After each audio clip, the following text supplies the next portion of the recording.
അതെ, good morning. Morning പറയാൻ വേറെ ഒന്നുമല്ല, ഞാനിപ്പോൾ എഴുന്നേറ്റേ ഉള്ളൂ. കാരണം നമ്മുടെ ഇവിടുത്തെ നാട്ടിലെ ക്ലൈമറ്റ് അങ്ങനെയാണ് കേട്ടോ. നമുക്ക് നേരത്തെ ഒന്നും എഴുന്നേക്കാൻ ഭയങ്കര മടിയായിരിക്കും. ഇവിടെ നല്ല മഴയാണ്.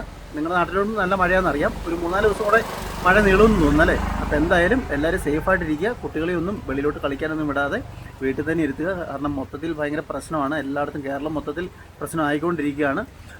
നമുക്ക് ഈ മഴയെന്നൊക്കെ പറഞ്ഞു കഴിയുമ്പോൾ നമ്മുടെ നാട്ടിൽ എന്താ പറയുക, പ്രത്യേകിച്ച് കവികളൊക്കെ എഴുതുമ്പോൾ പ്രണയം, മഴ, കിടന്നുറങ്ങാൻ നല്ല സുഖം എന്നൊക്കെ പറയാം. പക്ഷേ നമ്മുടെ ഈ നാട്ടിലോട്ട്, പ്രത്യേകിച്ച് ഇടുക്കി ജില്ലയിലോട്ടെന്ന് പറയുമ്പോൾ മഴയെന്നൊക്കെ പറയുമ്പോഴല്ലോ ഭയങ്കര പേടിയായിരിക്കും. കാരണം ലാൻഡ് സ്ലൈഡ് അങ്ങനെയുള്ള എന്തെങ്കിലും സംഭവം ഉണ്ടാവുമോ, പിന്നെ തന്നെയല്ല മുല്ലപ്പെരിയാർ പ്രശ്നം. അതുകൊണ്ട് തന്നെ ഒരു എന്തെങ്കിലും ശബ്ദം കേട്ട് കഴിഞ്ഞാൽ തന്നെ, ഒരു വലിയൊരു ഇടിമിന്നൽ എന്തെങ്കിലും വന്നു കഴിഞ്ഞാൽ തന്നെ നമുക്ക് ഭയങ്കര പേടിയാണ്. ഉള്ളിനുള്ളിൽ പെട്ടെന്ന് ചാടി എഴുന്നേൽക്കുക, അങ്ങനത്തെ ഒരു സംഭവമാണ്. നമ്മുടെ ഇവിടുത്തെ ഒരു നാട്ടിലെ ഇതുണ്ടോ, ഇപ്പോഴും മഴ പെയ്തുകൊണ്ടിരിക്കുകയാണ്.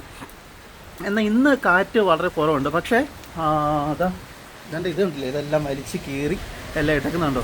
ഇത് ഓരോന്നോരോന്നൊക്കെ മേളിലൊക്കെ ചാടി കിടക്കുന്നുണ്ടോ. അതായത് ഇവിടെ ഓരോരോ ചെറിയ, അതായത് രാത്രിയിലൊക്കെ ഉണ്ടല്ലോ ഭയങ്കര കാറ്റാണ്. ഇങ്ങനെ മേളിലോട്ട് ഞാൻ കാണിച്ചിട്ടുണ്ടോ, കാറ്റ് നല്ല കാറ്റാണ്. ഇതുണ്ടോ. അപ്പോൾ അതുകൊണ്ട് ഇരിക്കുക കേട്ടോ.